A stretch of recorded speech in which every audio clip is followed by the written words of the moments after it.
Hello, everybody, and welcome to this Xbox Life episode 329, the Supercast. I'm the starting quarterback, Mark A.K. Wingman 709, and with me at wide receiver is Rob. Hey, what's up, everybody? What's up, everybody? This is Rob, also known as Presar. Hello. And also for running back for Ohio State, coming in as Mr. number 33, BJ Swick. I wish I was running back at Ohio State. That'd be awesome. I'd be a national champion. There we go. I knew we'd get it in somehow. 3 weeks Yes. in a row. So, yep, BJ Swick 33. And congratulations to the New England Patriots. Oh, spoiler! Oh! Whatever. Game ended. So, I tuned into the last 3 minutes just because I was getting ready for us to start recording. And the last 3 minutes was very good. A very cool, unique catch at the end, followed by a fight after the game was won. I was like, yeah, way to go, guys. Way to be sportsmen. Duking it out, fighting, throwing people to the ground because you lost and you're being a big baby or because you're a bad winner. And anyways, so welcome to the Supercast. And I think somebody's going to get beat up in the locker room, too, so today we won't be able to see that. It'll probably be the footballs. Yeah, if all the other NFL teams, if you're looking for a offensive coordinator, I'm pretty sure Seattle's is going to get fired here in about 10 minutes. It already happened, probably. We're on the 1 yard line with the best running back in the league, and let's throw it. Let's throw a touch. Let's throw an interception to end the Super Bowl. What a fool, man! We don't want to win. No, he'll be like, "Well, I was trying to fool them because they would expect that we would run it, so we figured we'd throw it." Dummies. Don't take the ball out of your hand. Anyways, that was just plain silly. So you can check us out at thisxboxlife.com. Please support us by buying all your stuff, and I mean all your stuff, at Amazon.com using our affiliate link. And you can use that by going to thisxboxlife.com/Amazon or go to our website and click the Amazon link. It's as simple as that. All right. So, Rob, have you played anything this week? No, man. I haven't gotten in anything, although I did queue up a bunch of stuff. I picked up Titanfall. On that sale. Now I actually have the disc. And I have the disc version that I picked up. Man, I don't even know how long ago it was. I picked it up. I think it was $30, so it was a deal back at the time, and I just haven't had any time to play it. And now for $12.50, you can get the digital version with the season pass and everything. It's an unbelievable sale. Yeah. The game is worth the $60 alone, plus the price of the season pass, which I paid. I probably paid $80 for it. I'm still playing it a year later and loving it. I think the game's better now than it was, but we'll go into that later. But you got to get it. You got to start playing it, Rob. Yeah, I do. I definitely do. I was watching some of the videos that you posted up on the Xbox app on my Windows 10 machine. Again, we talked about this last week, and it's a really handy way to watch stuff, well, especially at work, I guess. The true nature of the app comes out. Yeah, that's right.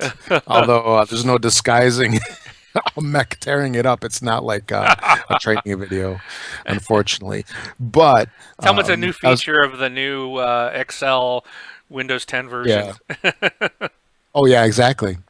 It's the new voice system. It's Clippy. Clippy. Clippy makes a return.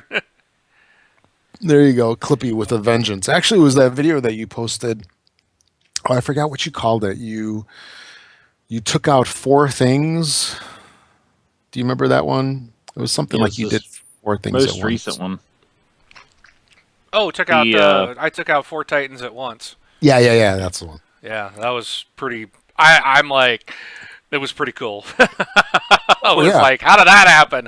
When I saw that, I was like, you got to be. And that was the very end. That was the last final wave of the Frontier Defense. It was like, oh, we're not going to make it because they were just all coming through that thing.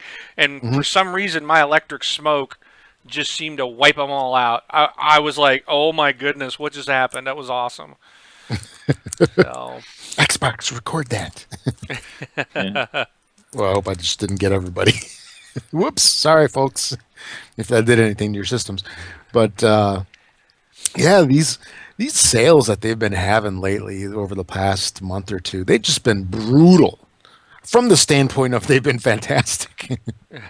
And I keep picking stuff up, and I'm really on the fence about picking up the Need for Speed. It's like $15 for that whole pack, and I know that everybody kind of bagged on this game. Nobody really liked that. It's not worth $15. Rob, even $15. It's not worth $15.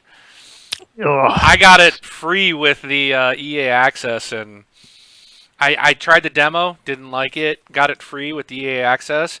I played for maybe an hour and said, "Yep, this still sucks." So yeah, I haven't bid on that one, and I think I'm just going to let it pass. But yeah, I mean, just these sales have just been phenomenal for decent games too.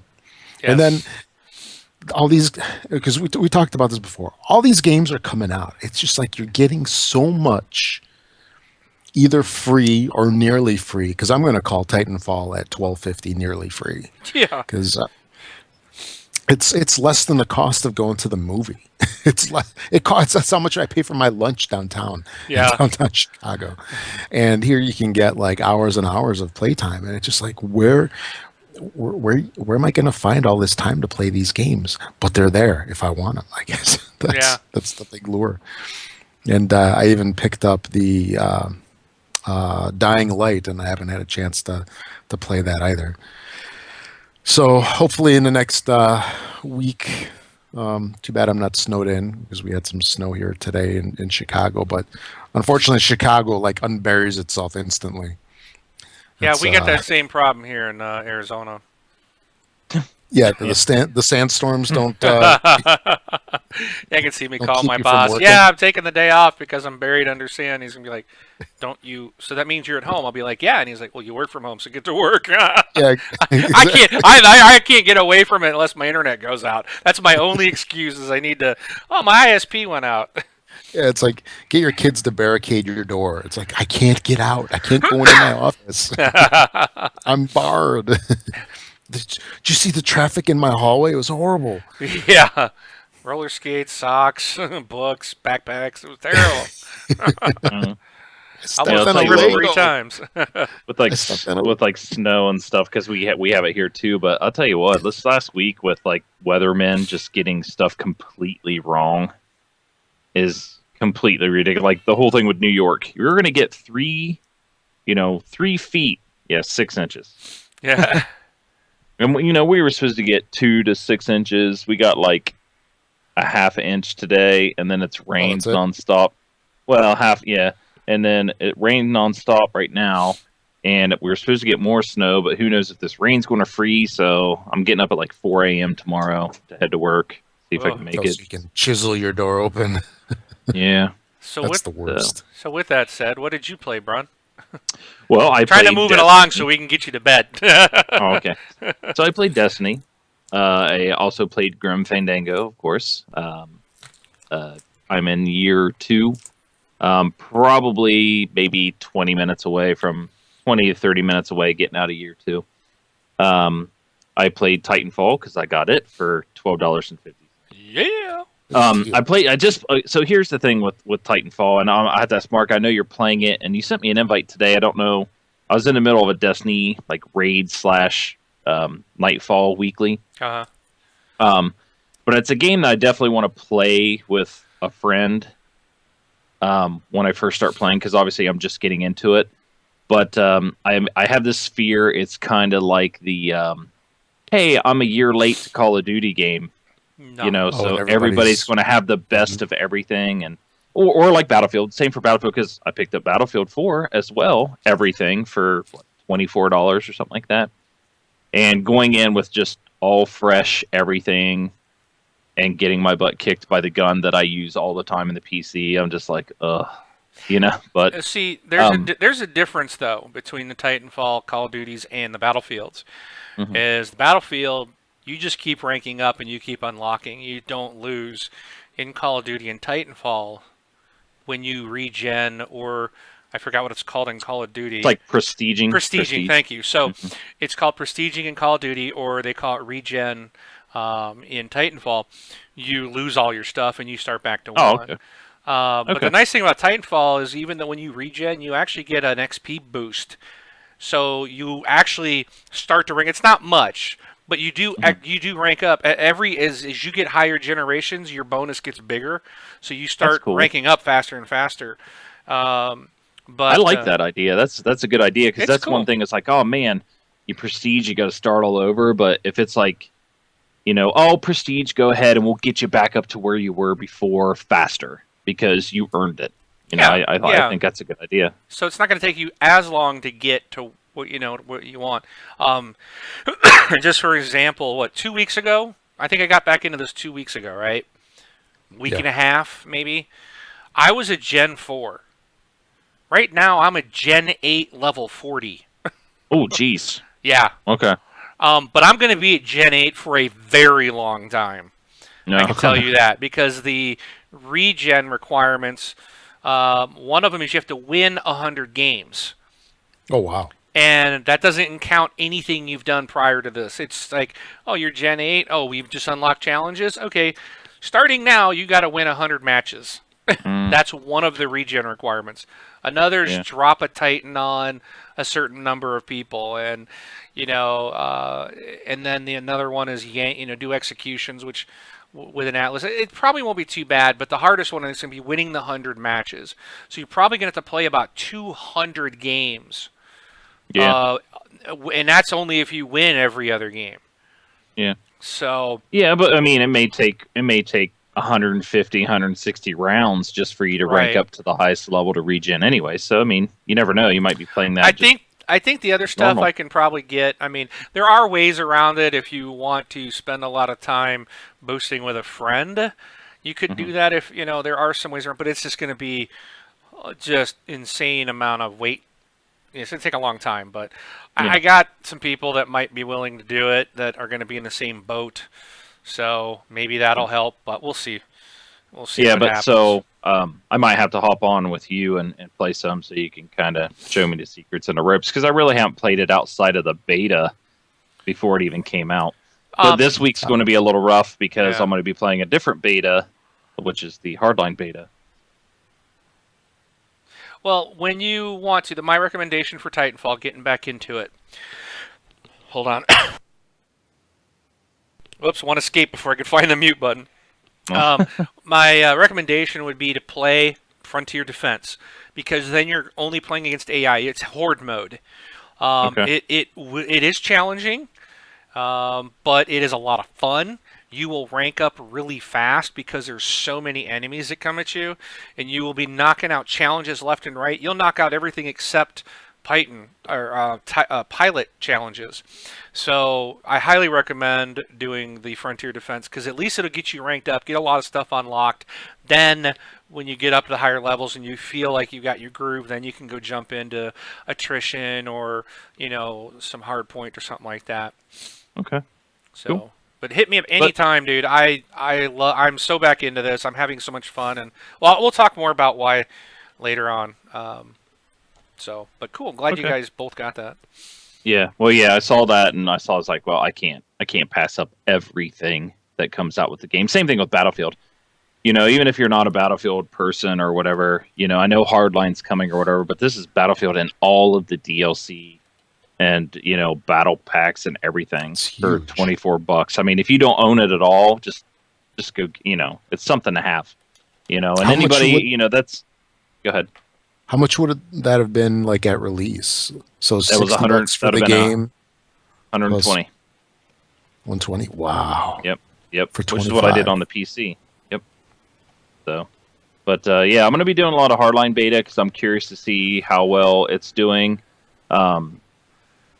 Because they're looking to. It's really weird. It comes out in March, and they're doing a week-long beta, and they're only giving themselves basically a week or so to put whatever they see in to the fix.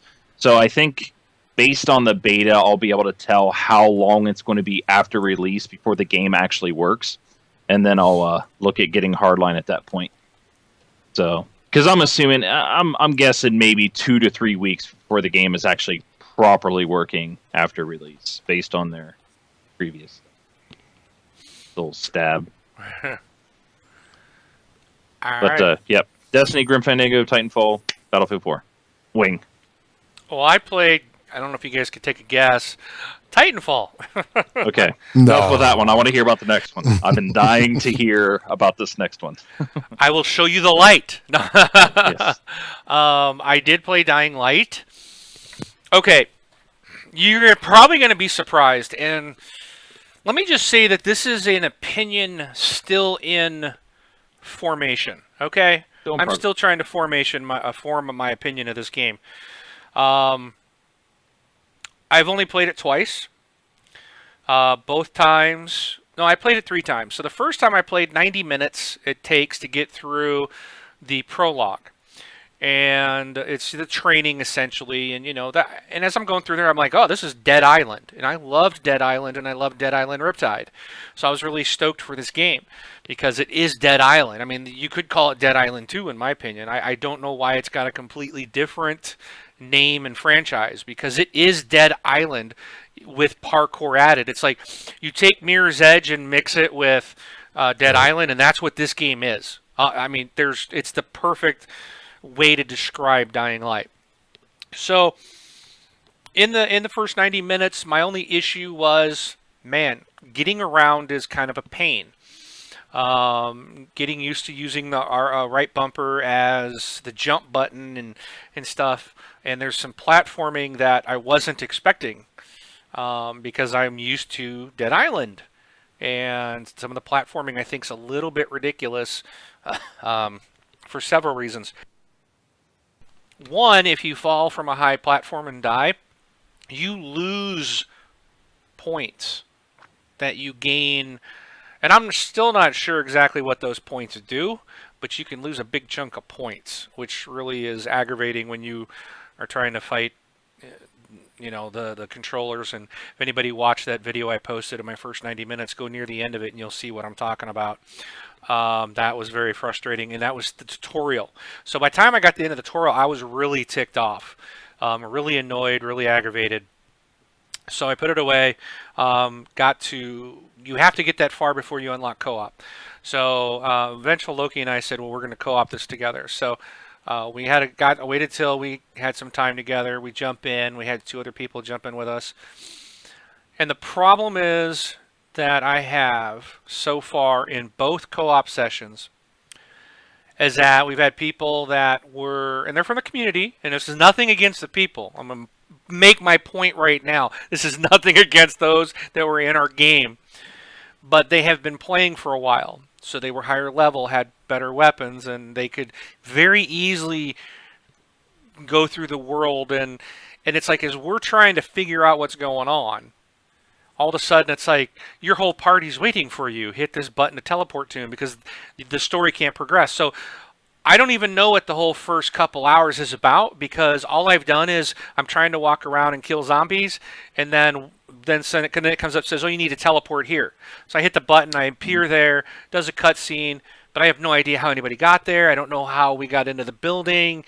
Some of them, I know one time, thankfully Mojo was in the game, because it was a big platforming thing. You had to get in this building, but you had to get on the roof. But the only way to get on the roof was like go a quarter mile down the road, somehow get up onto this bridge, and then get under the scaffolding and jump through the scaffolding or whatever to the house, drop down onto the roof, and then get into it. And I'm just like, all the while you're fighting all these zombies and trying to get it done in the daytime before nighttime gets here, because it gets worse. And it's just like, I'm like, really? And my first thought was, one of my other thoughts too in the game was, I think they designed this game for you to avoid killing zombies. And I'm like, this is Dead Island. I mean, this is it. You can't rank up with your attacks and skills, and you want to take the zombies out and you want to loot the bodies to get more stuff to build equipment. But I've talked to some others as we play, and I said, don't you get the impression that this game is more designed to be like a stealth zombie game, and they really want you to avoid them? And the answer was yes. It seems to be the unique census, or the same answer that I get from people that I ask on this. Now, with that said, I am more frustrated with the game, and I think what Loki and I talked to him yesterday in person. Him and I were standing outside his house talking about it. And I'm like, okay, going forward, I think it's just we're gonna try just him and I. We're gonna try to slow it down. We're just gonna do a 2-person co-op and see what we can do, and see if we can figure this out. And so it's an opinion in progress. Right now, I'm kind of. It's not like I'll never go back to it. I am gonna go back to it. It's gonna be something. It's gonna take some time. But I'm really surprised that I just didn't absolutely fall in love with this game because of my experience with the first 2 that I loved. This one is the whole parkour thing. I think they're trying to they tried to push it further than I ever expected it to be. I thought it was just going to be kind of like a gimmick, or coolness. Yeah, at least you can go around and navigate a little bit different. But they've put all this parkour, puzzle, platforming into as a requirement, which is something that took me out of Mirror's Edge, because Mirror's Edge I enjoyed, but I got to a part where I could not get the certain, you got to jump and run and leap and triple jump and swing, and you had to do all these things in a certain combination to get through, and I couldn't get that pattern down, and I never got to finish the game, and that was frustrating.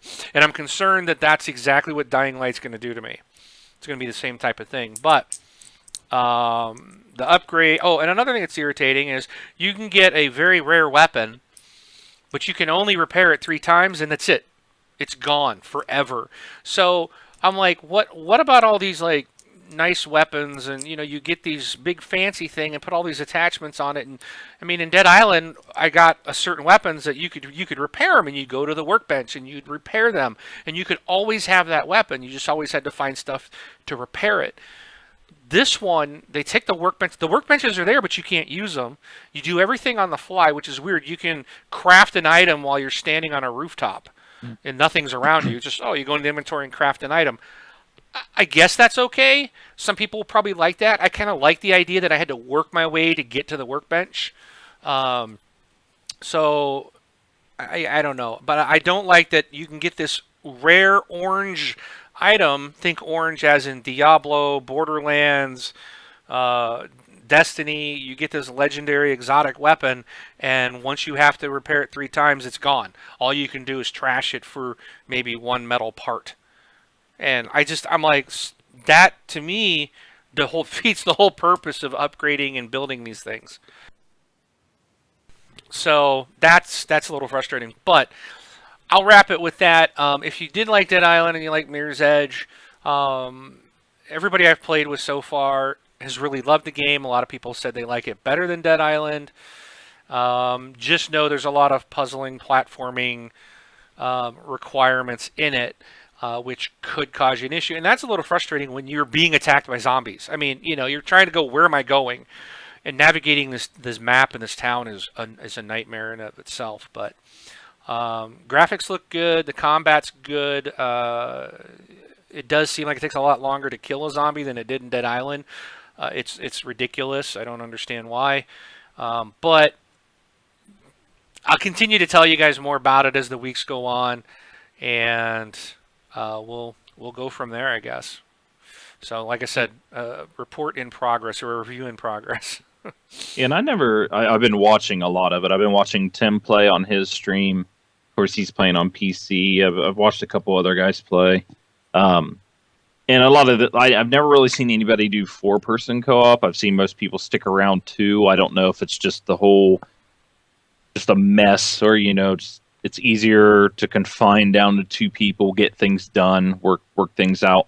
But the way I saw the game is I've never played Dead Island, so I'm not 100% sure. But to me, this game is like a mix between a Dead Island and a DayZ, or an H1Z1. Or for the Canadians, H1Z1. But to me, like you're talking about the crafting system and stuff like that whole menu I see there and them crafting, I'm just like that's a DayZ H1Z1 type of crafting system. They're just they're attacking those popular games like that as far as crafting and staying alive. But to me, it's just like a lot of people are into that DayZ, those types of games. But this one here, it's like but this is a game that is done by a very pretty big studio. It looks really, looks nice and stuff like that. It's one of those games that's just like, man, I'd really like to play it, but I don't know how long I would play it type of scenario. So that brings up a good point. But it is one round table. Yeah, but it is one where, if they come around 2 months from now and it's $20 or $30 and it's on sale or something like that, that's probably when I'll pick it up. I'm not going to pick it up for $60 because I don't think I'll get that money worth out of it. You know what I mean? So, but yeah. So you're putting some in the, but that's cool. Like I said, it looks. I don't know, obviously, what my opinion would be on the game because I haven't played it. But as far as watching people, it looks good. Looks fun. Cool. Yeah, so I'll have more next week. Logie and I are going to go through and play, and we'll just try the Tubus and slow it down because both him and I are kind of like scratching our heads, like what's going on, Why the others that are with us are running around going, oh, it's easy. Here, just do this, just do that, do this. Well, it's easy because you're 2 to 3 times the skill level. You've got actual real weapons, and I'm still using a rusty pipe wrench that, the game developer thought was so cool. We give you these these exclusive weapons for pre-ordering. I got 6 rusty pipe wrenches. That's what they gave me, 6 rusty pipe wrenches. But the image, when they show you, it's like this dude with this big saw and this circular blades, like, I'm going to, like this massive, awesome weapon you want that you see like in Dead Rising. And what do you get? I got 6 rusty pipe wrenches. It's like, what the heck, dude? I'm like, this is BS. So, but I guess it doesn't matter if after it gets repaired 3 times, it's no good. So, but, we'll talk more next week about it. So, all right. I guess it's time to jump into the news. News time.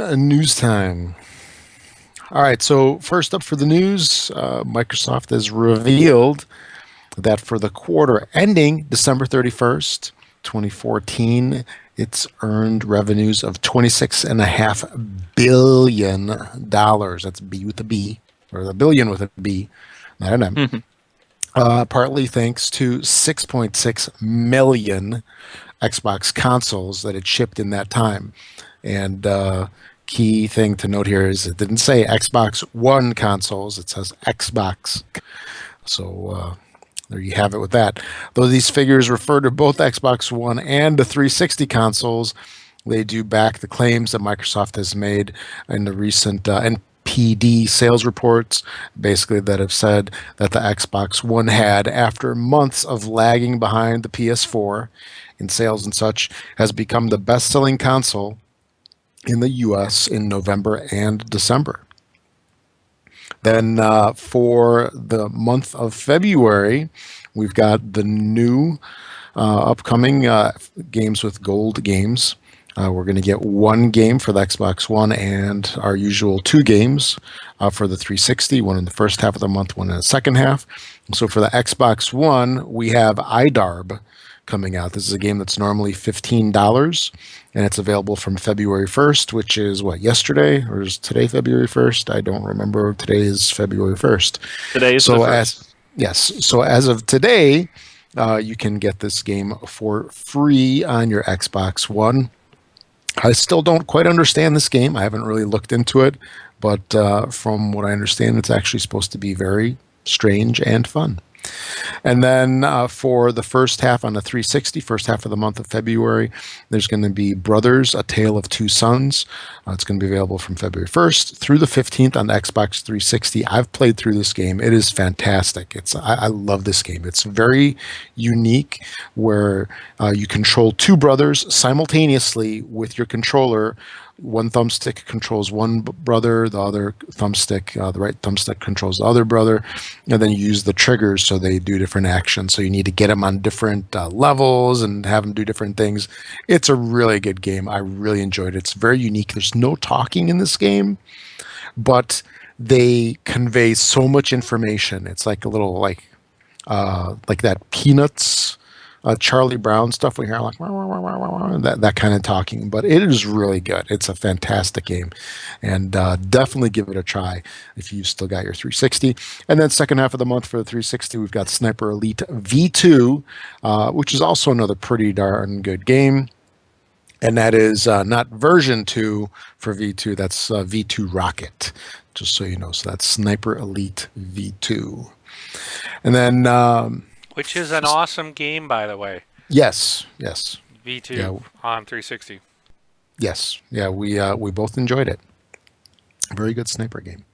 Then starting February 3rd, going through February 8th, developer Visceral Games and publisher Electronic Arts are going to be holding an open multiplayer beta on the Xbox One for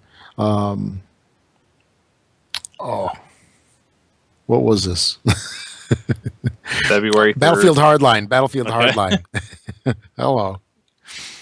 So for Battlefield Hardline, and there's going to be 3 different modes that unfold across a bunch of different maps.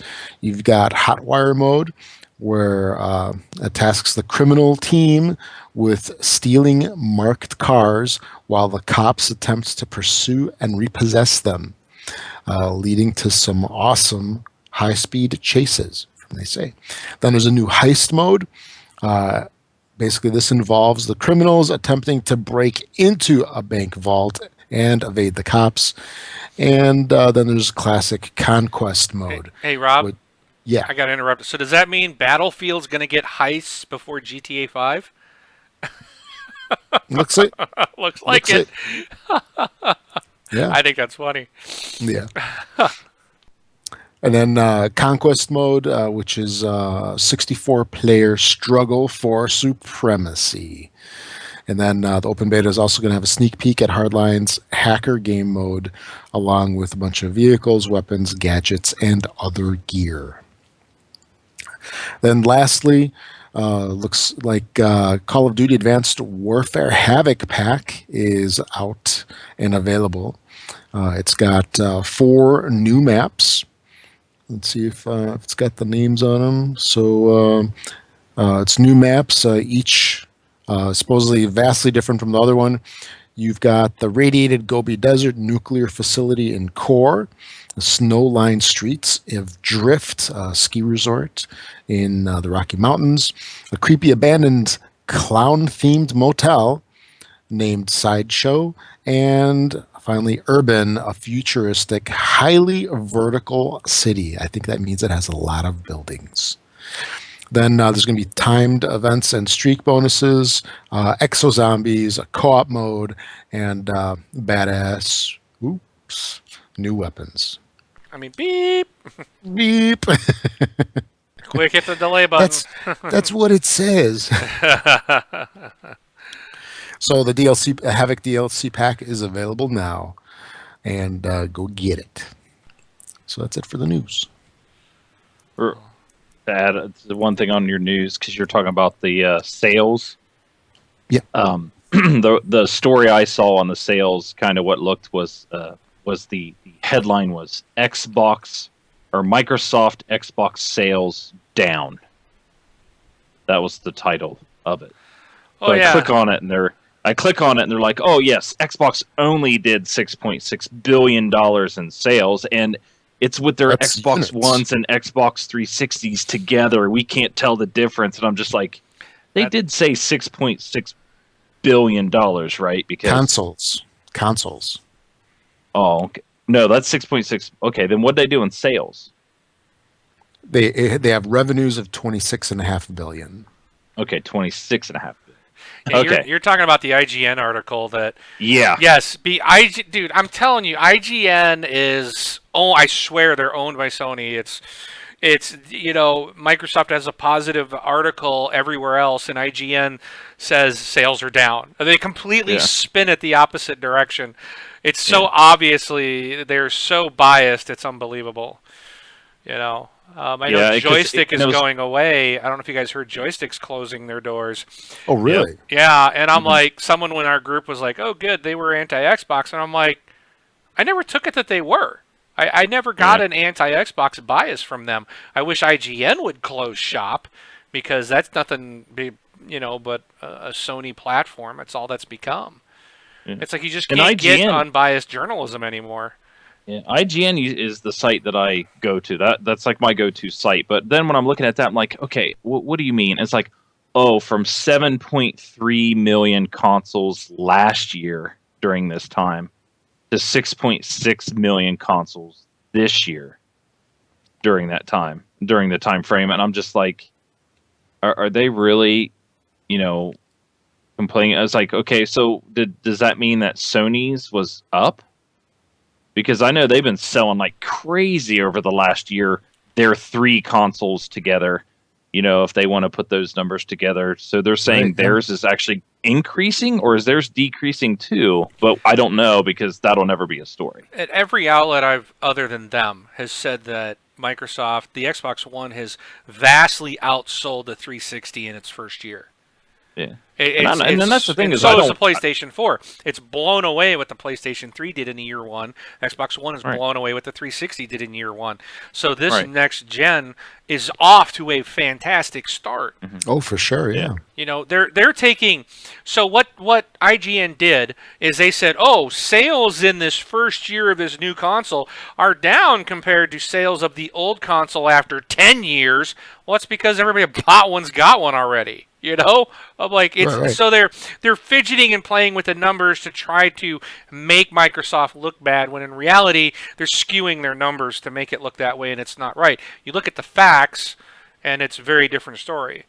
So, but it's that's almost IGN. Like clickbait. IGN's huge for clickbait. So, but anyways, yeah. Next thing you know, there's going to be headlines that said like the headline of IGN is going to be Microsoft sold the Xbox One and you won't believe what happens next. Click here to find out. And it spams it on Facebook. Yeah, it's just like, and it's funny because I go in there and their first article is like, just another headline to get people, complaining at each other. It's like that's all it is. It's just like any of the other journalism in the United States right now, or news. There's no fact checking. There's nothing. It's just, let's push things out there so we can get the first ones to hit our website and get the ad revenue. So, and what I think's funny is, like, people will get upset with us. I get it all the time. People get mad when I say Destiny sucks, or I don't like something about the Xbox One, or whatever it is, But because I guess because we are an Xbox show, that's the title, and that's what we're all about. It doesn't mean we're drinking the Kool-Aid. No, I don't have to like. Yeah, we don't have to like everything just because we're an Xbox show. There are things that I love about the console. Because obviously, I love the console. All 3 of us do. We're doing this show forever. It's been years we've been doing this, and we still do it. And we bought the new consoles.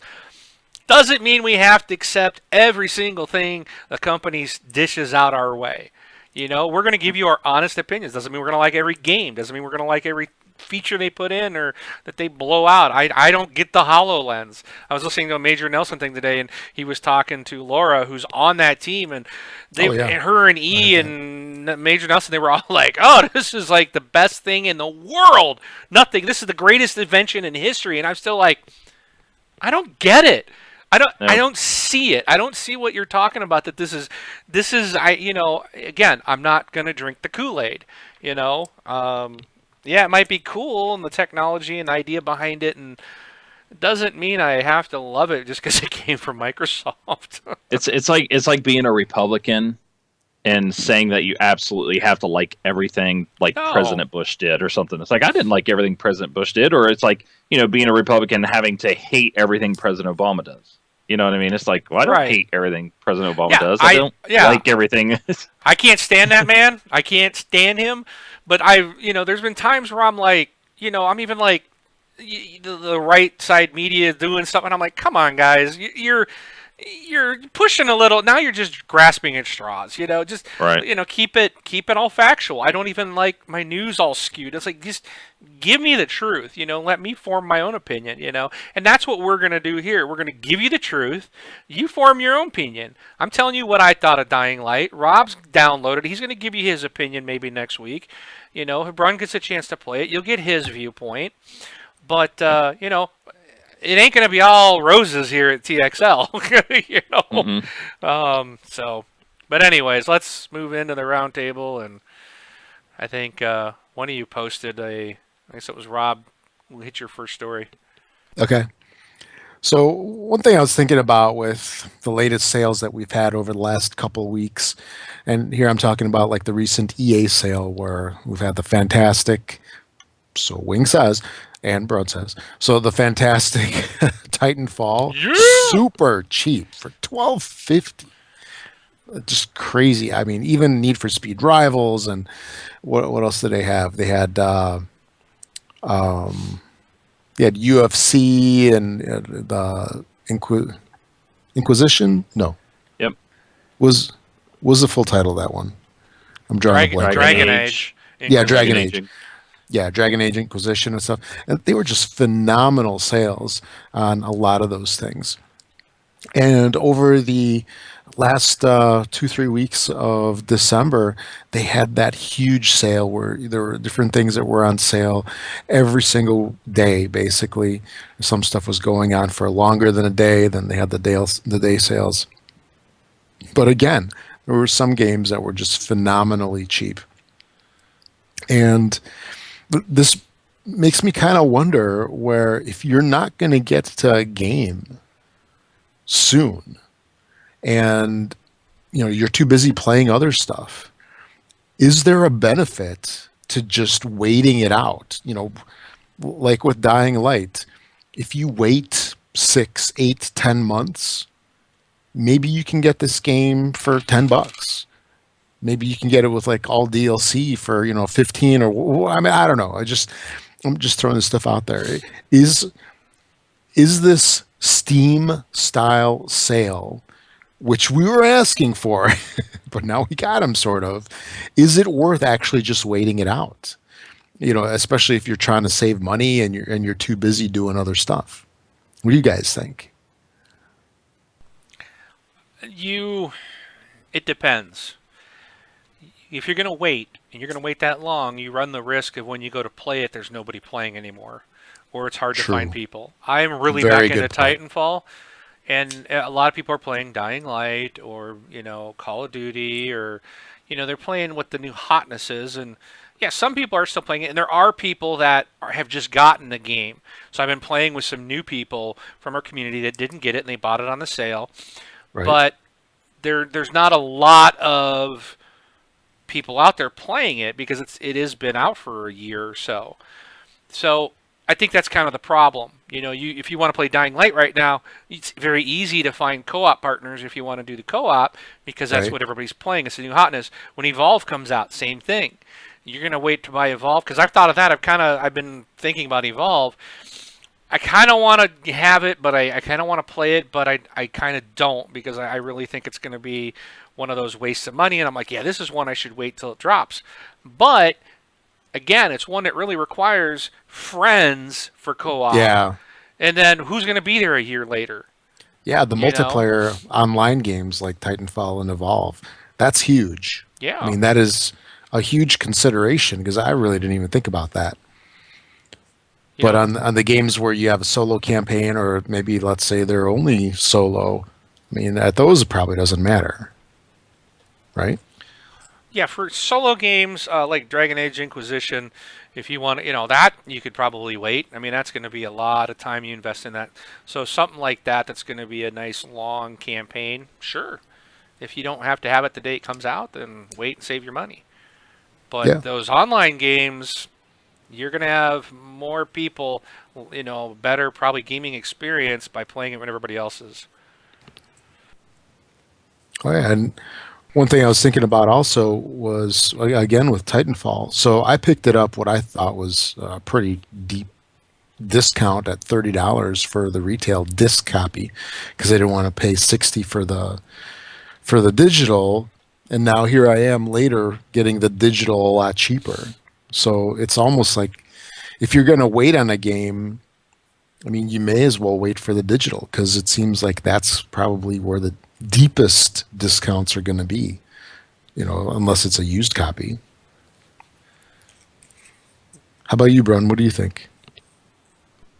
There's like games like Call of Duty and stuff like that. If you're not going to get it day one, you might as well not even going to get it because they don't even drop it, for it says 20%, but the game comes out in less than a year. The next one comes out in less than a year. Oh yeah, or around that year range. So like those games there, Yep. It doesn't matter what sale they put on it. If you wait 4 or 5 months, it's worthless to get, in my opinion. But games like Dragon Age Inquisition, like that sale this week, what was that? $30, $39? Yeah, I think it was $39 for the. Yeah, $39. Like I'll wait a little bit longer, but that game there, that's a single player game. It's completely worth getting. They're not going to release a new one next year. I think it kind of like even Titanfall. Like there's not a Titanfall coming this year. It's a 2-year game. It's a 2-year cycle. Anytime you get those 2-year cycle games or 3-year cycle games, yeah, it's completely worth. You can wait until it's $12.50, $15, $20. But those yearly franchises that just keep cranking out. It's just like those ones. I don't care what discount you put on it. It's just, in my opinion, it's not worth it. Yeah, because Advanced Warfare is probably going to really tank in price whenever the next one comes out, right? Well, especially after release. I remember like those guys having like a Call of Duty that was 2 versions old, and it was still $40. It's just like they never discount their games very much. It's just not that really. But yeah, I think I think like you can buy Call of Duty 2 now for like $10 maybe. Oh, like 2. Right. I've noticed that the Call of Duty games don't seem to drop in price for some reason, and is that not like the popularity? others. I think it's Activision price fixing, to be honest, because I've never seen another game like that where they just don't drop in price. So. But doing the whole digital thing, I think that kind of actually leads us into our next one. The digital, there was some talk about this in our group recently. A lot of people like to buy physical because they do trading, or I mean, not trading.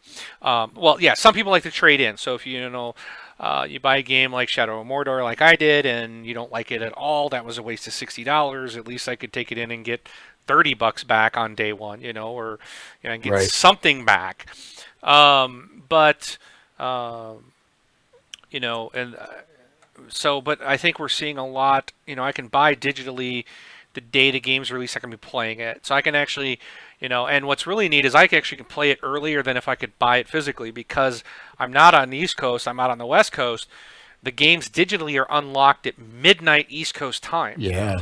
So in the summertime, then that's like at 9 p.m. for me the day before it comes out. I'm already playing. Bonus. I was playing Dying Light at 10 p.m. Here the other night, the night it released. So I'd still be waiting 2 more hours to go to the GameStop if I did physical. So I can, that's kind of one bonus. Also, I can download it ahead of time, and when you get a physical copy, you put it in you still have to install it. And then some of these games have required a very substantial patch that you have to download. Oh, yeah. Digital, that's all in there. It's already there. It's already patched up because you installed it, and then when the patch is released, prior to it being released, they patch up your digital already. So as soon as the that's game if you goes, pre-order. if you pre-order and pre-download, on the console doing the digital. But the thing with the digital that I was thinking is, how can we avoid? Because I've bought a lot less now. I've really tamed down from what I used to buy on the 360. At least I'm trying to. You think, really? Yeah, I've started to limit some stuff, I think. But for example, how could I avoided the fiasco of losing the money on Mordor, Shadow of Mordor? Well, what I think devs need to do, or publishers, or whoever handles this, is what they should do is on digital downloads, is if I'm able to download the game, let me play the first hour. Put a timer on it. Let everybody play it for free for an hour. And if I like it, then I buy it. At the end of that hour, it says to continue, you need to pay the $60. Okay, I like this. I'll pay the money. And then at that point, I get to keep progressing in the game. I keep my progress. Any achievements that I have earned in that first hour would pop at that point. Because you would have earned them. I've seen people say, oh, let us play for 3 or 6 hours or something, or give us a whole day. Well, a lot of games you can beat in a whole day. And some people are like, well, just let us keep our achievements. No, you're not. You shouldn't get to beat the whole game and keep all the achievements when you've never paid for it. That's just ridiculous. And, I think any game, if you play it for 1 hour, you should have a pretty good idea whether you're going to like it or not. Maybe on a game it's going to be longer, like a Far Cry or a Dragon Age. Maybe give you 3 to 6 hours. Like on Dragon Age, maybe they give you 3 to 6 hours to play it. Because, those RPGs or whatever really take some time to really get into. But it shouldn't be a crazy amount of time. It can't be like I can play the whole Homeworld? No, not Homeworld. Homefront campaign in 3.5 hours and the game's done. And then you go, oh, I beat the whole game and under my time limit. That's kind of crazy. So they should have it. Purposely play it, Oh, they download it, play it, get the achievements, and then never buy the game, and that doesn't support the developers. We need to support the developers. But I think a good way to, get people to maybe check out more games. I bought a lot of stuff on the Xbox 360 because you had trials. You could try stuff out. I would try a lot of stuff and go, hey, this is fun. I will buy it. And I bought a lot of stuff that I would never have bought, never gave it a second thought without a trial. And the same thing is on the Xbox One. Most stuff I won't even bother with because I'm not going to buy it if I have no clue if I'm going to like it. And watching it on Twitch, I'm sorry, is no way tells you if you're going to like the game or not. Right. Shadow of Mordor looked awesome. I saw videos and all that. It didn't translate. It didn't work for me. Everybody's different. It's all going to, so we need to have time on with the game. Right? We need to have demos, timed play time or whatever. And I think giving you a time 1 to 3 hours to play a game. If the end of 3 hours, I don't care what game it is. I don't care if it's Dragon Age. If you played for 3 hours and you're kind of still going, I don't know if I like this. You've been playing for 3 hours. You probably kind of like it, If you don't like it, you're not going to be playing for 3 hours. So, that's what I think they need to do. And I think that would help the digital, get people more into digital, not feeling worried like they're going to lose out on money if they bought something that they can't return.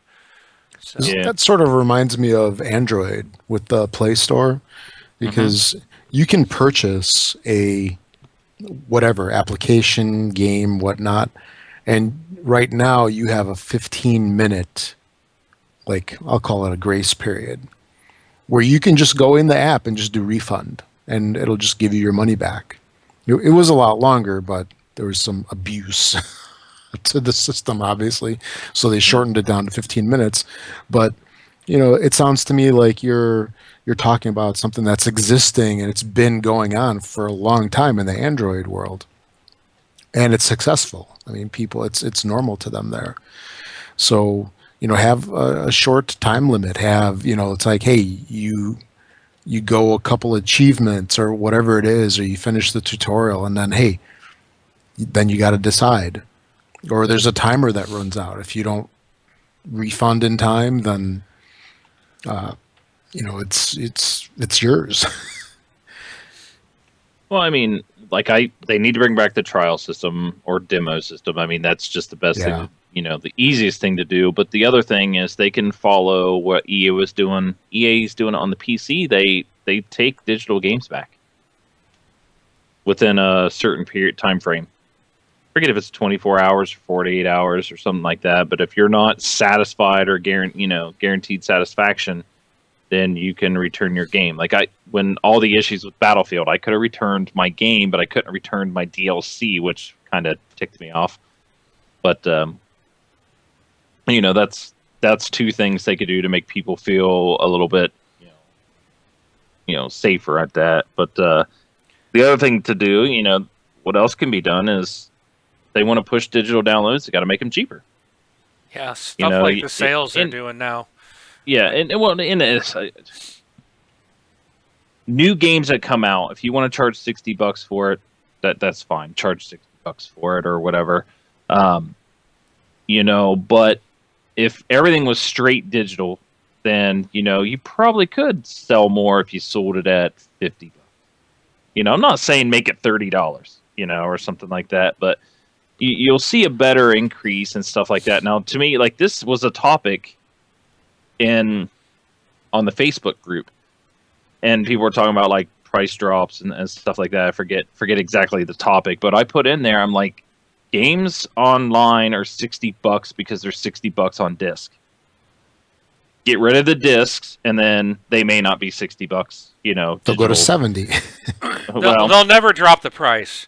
They will never drop the price because that's more money. It's more profit in their pocket, right? And it is. These corporations are run based on putting money. So they've reduced the cost of printing the disc. They got rid of manuals years ago. They getting rid of the discs, the boxes, the shipping, the manufacturing. It's just a digital code that sits on their server, and they can dish it out from there. So. But that's the thing is, if people buy it at $60, if you don't want to buy it at $60, don't buy it at $60. I mean, that's all I'm saying. It's like you don't have to do that, but I'm just saying it's like you won't get sales digitally unless discs go away. Like they have to stop. Like GameStop is a reason why digital games are just as expensive as disc-based games because they're holding the companies hostage.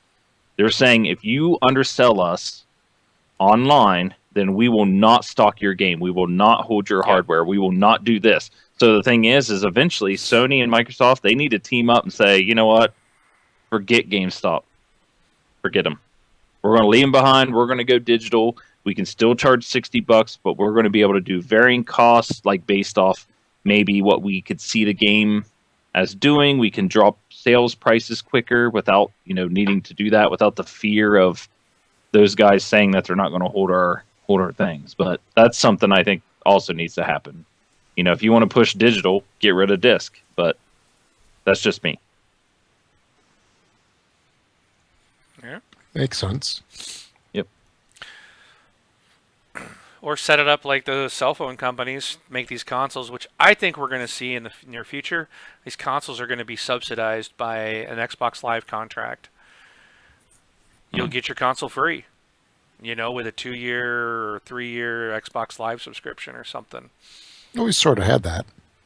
They tested it with the 360. They did test it. So I think we'll see it. I think that hasn't completely gone away. Yeah. Sorry, Democulus has got it. He says digital games won't sell systems in stores, but that they already technically are, aren't they? Like my Assassin's Creed bundle. Yeah, all the bundles are digital. Not all of them. No, I think they all are. Yeah, most of them are. For the Xbox I think One, yeah. When you go in and you see games on the shelf and you can pick up games and you can walk out with a console, I think if that's what he's meaning, I can understand where you're going from there. But I bought my console on Amazon, so I didn't go to the store anyways. Yeah, I think we've gotten. I mean, I don't believe anymore that games sell systems. think the systems sell themselves now. There's so much that they do, and you buy it because of what the system can and can't do, and you know there's going to be great games on it. I bought a PS3. I wanted to play the Uncharted series, but I had, figured there was other stuff I'd be playing, and I wanted a PS3 for some reason. Turned out never really used it except playing the Uncharted games, but, I'm not buying a PS4 just to play Uncharted 4. It's just I'm not going to do it. And Right. I don't believe that games sell systems anymore. I think people will buy the systems because they want to play games. And yes, you might buy multiple systems to play the exclusives that aren't cross-platform, but you don't believe people are buying them just for a single game anymore, like maybe it used to.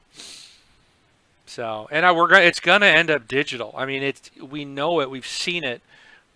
Where's a local bookstore these days? Where's your local music store these days? They're both gone. You walk into a Best Buy. Well, I think we talked about this before. Rob and I, we both used to work at Circuit Cities, different ones. But my gosh, half the store of a Circuit City or a Best Buy was music CDs. Now it's like maybe one or two aisles. It's amazing. Like you walk into one, you can't even find the music section anymore. So bookstores have disappeared. Movies are all going digital too. It's headed that way. I honestly think Blu-ray is going to be the last physical medium for movies, and then it's going to be heading into all digital as well and online. So it's coming. We just need to accept it and hope that we will get a really good system, good prices, opportunities to try stuff, and that it works for us. Yeah. I'm hoping one thing that Microsoft is going to do on this E3 is they're going to bring back that friends and family sharing, which I think is one way which will spark the purchasing of digital downloads, because it'll only work with digital downloads. So that's something I really want to see come back, because I would really like to say, hey, Wing, can I borrow Dying Light? Since if you're not playing it, sure, Brun, you can go ahead and play it as long as you want. Only one person can play it at a time, and no, that's not the case. That. It's not the case. I'm already sharing with somebody. Well, sorry. Outside of, I know what you're doing. I know what's happening now. And both can be on the same copy at the same time. Right. Yeah. Well, that's fine that way, or however I'd like to see it where more people can do it, because one thing is we were talking about I was going to do that with somebody at work, but the thing is, if I did that, then my kids couldn't play on my console here with my Xbox Live Gold. They would have to have Gold on their own. Right. So I lose that perk, so I couldn't do it. It kind of stuck me out of it. You know what I mean? Right. But I would like to see the friends and family, to be able to share. And yeah, if I end up buying a second box, put it downstairs for the family, then my sharing is going to go away, because I'm going to want to share within my family. So right. Yeah. But that's all. I mean, I would like to see that, because I think that's huge, and that's one of those step backs that we took when people were kind of complaining about it. So that's not saying get rid of disc-based media. It's not saying always you have to install your games or always be online or anything like that. But if you want to take part into doing the sharing, you have to be online, you have to buy digital, and then you can do it. And if you don't want to take part in it, don't take part in it. You don't have to. So you can mail your disc across the country if you want. That's all I care. Yeah. So, or like Sony was doing, they were handing it to your friend. So, you could share it with the 3 people at work. That's it. One interesting side effect. Sorry, that's the saying. A lot of people are saying it's like, I like physical media. I like physical games and stuff like that. And you know what? I understand that. Like, I have all my Halo games. It just looks nice to have all my physical Halo games and stuff like that.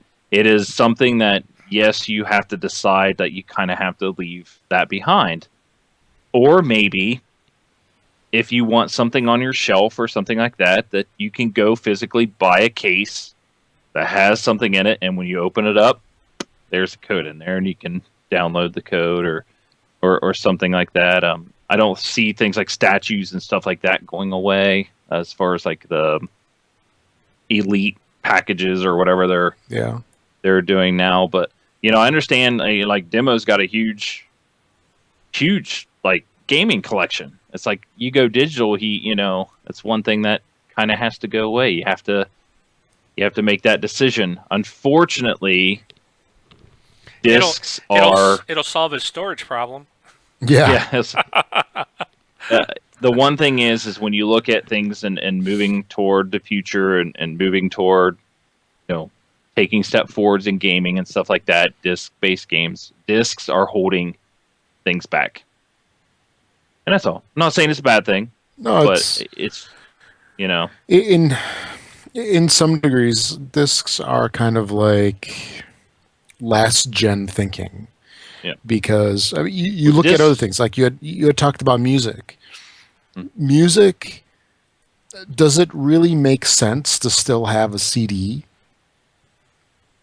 No, because and it even doesn't make sense to have MP3s anymore that you rip, because technically you just stream it. You stream it from the cloud because that's where everything's at.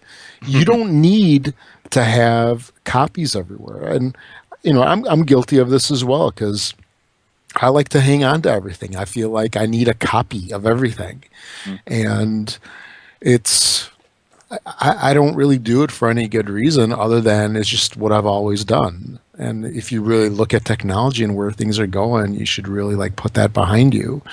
With the physical media of the Xbox One games, the only reason why I get them is because they're cheap, and I'm being cheap for it. And a couple months ago when I picked up Titanfall, if I could have gotten a digital copy for $30, just like I got the original game, the physical copy, I would have gotten a digital in a heartbeat. Right. I mean, no brainer there. So it just, I get it's something that's definitely going to change. Like you had said, it's going to change, and we need to change along with it. And I think some of us are making that transition a little bit better than others. Well, and discs, I wouldn't say discs are last gen thinking. Discs are the console way of thinking. Because Steam, nope. Well, yeah. PC is not disc-based. Yeah, true. Hold on. Zilch, no way. Brun, okay. Yeah. Before you go down there, because that's where I want to go to. We have a comment in the chat from Moonbase1. It says, if Microsoft and Sony went all digital, I'd just go PC. And my thought was, when was the last time I saw a PC game sold in a store? I will say this. Now, I know that Walmart sells them. Yep. Yeah. They do. I do not believe that Best Buy sells PC games anymore. And the last, I don't recall seeing GameStop doing it anymore. If so, it's one tiny little rack, and that's it. Because the last time I saw ever a PC game sold on a GameStop, it was like one small rack of just a couple of games, and that's it. My understanding is PC is pretty much gone digital with Steam, Origin. Everybody's got their online way to buy stuff. So, but I don't PC games. So I was curious, Braun, if there is still a lot. Is PC mostly physical or not? Oh, it's. You have Steam, good old games, and I mean, Steam's just the workhorse. That's just it. I mean, you have Origin, you have things like that. Like, I have every game that I own basically for the last couple years are all digital. And Moonbase, I'll say one thing about that is, if Xbox and Sony went straight digital, and you'd rather go PC, you got to look at things like, okay, are you going to SLI 2 graphics cards at $400 a piece? Are you going to put 16 gigs of RAM? Are you going to run dual monitors? Are you going to get a 4K monitor? Are you going to get a gaming monitor? Are you going to, are you going to spend the $1,500, $2,000 for a PC, which will last you 3 to 5 years, let's say. So for PCs to keep up in the gaming world, you've got to constantly put money into them. You put more money into a PC over the lifetime of a console. If you went the PC route. If you stick with the console, they're cheaper and they tend to last 10 years. And games just work. You don't have the driver problems, things like that. So you get that security and that. So that's one thing about, consoles that I absolutely love, is that I know when I turn a game on, it's going to work. So unless the whole game's broken, but you guys understand what I mean. Like PC, he had a little drivers, you have all that stuff too. Yeah. So, like, oh, I have this graphics card now. Should I SLI a new one, or should I just get an upgraded one? And now you got the things with NVIDIA really messing up their 970s that just came out with their bus features, this and that. I mean, it's a whole mess right now with those guys. But, okay, so he clarified, no, I'd go PC because of Steam, and others have way better deals for their digital games. If Sony and Microsoft were to match Steam deals, I might consider staying. Okay, all right. So I read his thing incorrectly. I thought he was saying he would go to PC because of digital. Okay, so that makes complete sense. Yeah, Steam sales, man, and that's what I almost feel like we got this last month with like Titanfall and the season pass for $12.50. To me, that's Steam sale right there. So if Xbox, I hope Microsoft is paying attention, and hopefully they see a ton of Titanfall sales, and they're like, wow, you know what? We need to do this on games that are a year old. Let's drop them down. Yeah. I told everybody Rise and Dead Rising 3 and both great games. Get them out there for $12, man, and people didn't get on board. We'll buy them. They're gonna make money. They call it. We talked about this before. Where in the industry, movies, music, books, and video games. They have a tail. So when it first comes out, that movie, American Sniper, comes out, made a bajillion dollars in the first weekend. It's because everybody and their brother went and saw it. And then after that first weekend or the second weekend, the numbers drastically tape off. So when they put a movie out, they only expect to make money on it for a set amount of time, a couple of weeks. After that, then it's the tail of how long it can last. How long can they keep sales going? And so when you put something out, so after that, it's just, they've made their money. At this point, you don't lose anything at all by putting a game out that's a year old at $12. All you can do is put money in your pocket at that point, because they're either, how many people bought the game because it was $12.50? A lot. I know people that bought the season pass a second time, because, or they bought the game and never bought the season pass, and they're like, well, I could buy the season pass for like $6 or whatever it was if that's all you needed. So they bought the season pass. Now they got new maps and they're back into playing the game, and it brings up people excited about it, and bam, we're there you go, Titanfall 2. Yeah, I was telling people at work, I was like, listen, Titanfall's $12.50. Even if you don't want it, don't think you'll play it that much, I was like, go buy it. And they're like, why? I was like, show them that you will buy games when they go on sale like this. This is a huge test. It's a huge thing. Like, if they see a spike go up or anything like that, it's like if you're going to play it for a month, go buy it. It's $12.50. It's like, if you want more games to drop in price like this, go get them now. Like that. Show them that the interest peaks and sales go up, and because then everybody will follow suit. It's like, you can't tell me Titanfall didn't sell a ton this week. Yeah. The numbers will go up, so. Yeah. But Moonbase, I agree with you. If games went on sale like that, like Steam sales or whatever, it's just a good way to buy them that way. Unfortunately, that's where, when we're talking about how can we push digital sales, they got to do that to push those sales. Only seeing sales like that on disc-based games hurts digital. Alrighty. So any last comments before we head into our community? Nope. All right. Rob? No, okay. Nothing here. All right, Rob. Lead us into the community, my buddy. I'm throwing you the ball. Nope. Okay. All right, right on. So, first off, can you hear me okay? We're losing you, it looks like. Yes, yeah, no? You're getting laggy, but I can hear you. Oh. I can do it. If you want me to do this while your stream picks up. Okay. So, community. We have a Facebook group. So if you go to facebook.com/group/this Xbox Life, you'll be directed there. Apply to join the group, and you can be put right in there. Great community, fantastic topics. Everybody's really nice. Even the Canadians. Yes, yeah, those darn Canadians. We also have a Twitter account, twitter.com/this Xbox Life. You can email us at contact@thisxboxlife.com. And we have a voicemail, so go to our website. On the right-hand side, you'll see voicemail. You can click there, leave us one, and we put it in the show, and we'd like to hear from you.